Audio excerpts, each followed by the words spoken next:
pleasure. So nice. And thank you very much, all of you, for being here. You know, if I'd come another day, I would probably started by talking about something different, but it is this day. It's right in the middle of these uprisings on the streets in the Arab world. You know, for decades, the world, and particularly those of us in the West, have wondered, when will democracy come to the Arab world? That is the last bastion of groups of countries that democracy has not yet penetrated. We had the fall of the Soviet Union, we had right-wing dictatorships turn into democracies in Latin America, and what about the Arab world? Well, it seems that that is on its way to happening in some form or fashion right now, and it seems to be spontaneously erupting on the streets, not because of an Islamic agenda, but because young people seem to be saying, we have now cast off our fear, we are now fed up with the lack of economic opportunity, with the lack of employment opportunities, with the authoritarian governments that we live under, and with the repeated elections that are not really elections except in name only, and that are accused of being rigged, as the last one in Egypt was, not just by the people on the ground, but by the international community as well. Egypt is a vital, as you all probably know, ally of the United States. Many of these authoritarian regimes in the Middle East are, when I say Middle East, I mean Africa and the Arab world, Northern Africa. They are bulwarks against, or this is what the US believes, against the spread of terrorism, and indeed in Egypt's case, 30 years ago, made peace with Israel and is one of the only 2 Arab countries to have done so, and so has been vaguely helpful over the last 3 decades in this regard. However, the United States, as you know, straddles a very, very difficult line. The United States, as President Obama said in his State of the Union address just 2 or 3 days ago, is built on an idea. It's the only country built on an idea. That means freedom, democracy, pluralism, the freedom of expression, the freedom of assembly, and the freedom to choose your own government. So people in that part of the world have asked, well, if that's what the United States believes, how come they don't believe it for us? That's been the nub of the problem in the Islamic world, in the Arab world, particularly now amongst young people who have said, we want to be part of the world. We want to be your friends, but we also want you to understand our aspirations.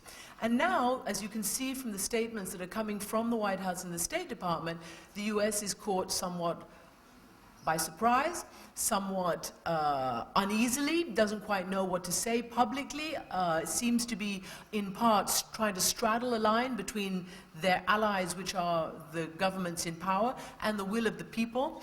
And so the message coming out of the US right now is nuanced, to say the best, to say the least, and potentially the US risks being behind this curve. So just to say that clearly what people have worried about, governments in the West, is that if democracy comes to, or if there's a shake-up in the Arab and Islamic world, and if these authoritarian regimes fall, then the inevitable replacement is an Islamic fundamentalist society, or rather, an Islamic fundamentalist group. That does not seem to be the case right now. It was not the case in Tunisia, and the demonstrators on the streets of Egypt are not talking about Islam, they're talking about food, they're talking about prices, they're talking about poverty, they're talking about official corruption, and they're talking about authoritarianism. Now, the Muslim Brotherhood, which is the only organized opposition in Egypt, has not led these protests. They have sort of jumped on the bandwagon and they're now supporting them. Mohammed el-Baradei, who many of you may know, Nobel Peace Laureate, was the head of the IAEA, the United Nations nuclear watchdog, and was frankly a thorn in the United States side, particularly in the Bush administration, because of his opposition to the war in Iraq. In any event, he has been the face of the opposition in Egypt, but not really. He went back many months ago to try to lead a party and try to take part in elections. He was not able to. He also is not a very charismatic person. However, he has now taken his physical safety and his life in his hands, and he's gone back there to at least give whatever support and try to, if not lead, be there with the people. The latest reports are that he's been put under house arrest. I can't confirm that, but those are the latest reports. And apparently the president of Egypt is due to address his nation and the world. It hasn't happened yet.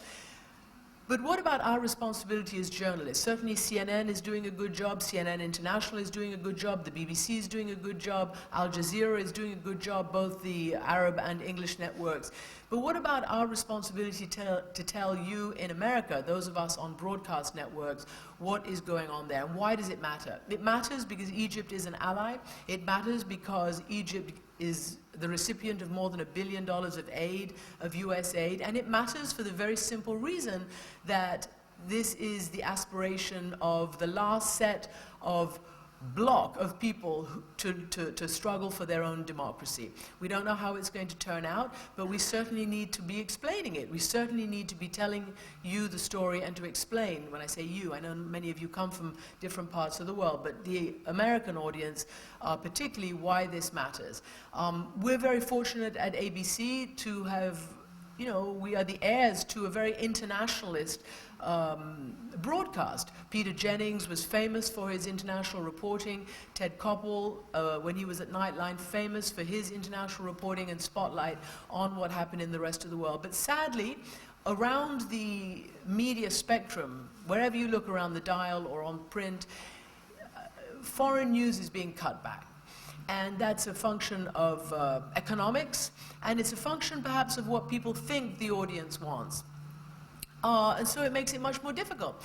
And when one cannot put across this kind of information, you do a disservice, not just to your viewers, but also, frankly, to your society and your government. The administration is now trying to figure out what its response should be. Our job is to provide the information. Our job is to go out there and come back and provide the raw information, not with a political agenda or opinion or any of that stuff that colors the reality of what's going on, but just to be the eyes and ears of what's going on, in order for us not only to form our opinions and to be informed, but for us as a society together, whether it's government, Congress, civil society, to know what to think and what to do about that. So I believe that covering international news and any kind of serious news is not just about informing, but it's about our role in shoring up our civil society. And I believe without it, without a really robust journalistic endeavor, then our societies and our democracies, even here, let alone in Egypt, our democracies are poorer and weaker. So that's where our responsibility stands, and as I say, it gets more and more difficult to penetrate that wall of seeming indifference, although I know that people actually do want to know about these things. So it's our job to convince our leaders to do that. And, you know, that's the eternal discussion that we have with our producers, with our bosses, and that's the discussion we're having as we go on. So with that, can I take some questions?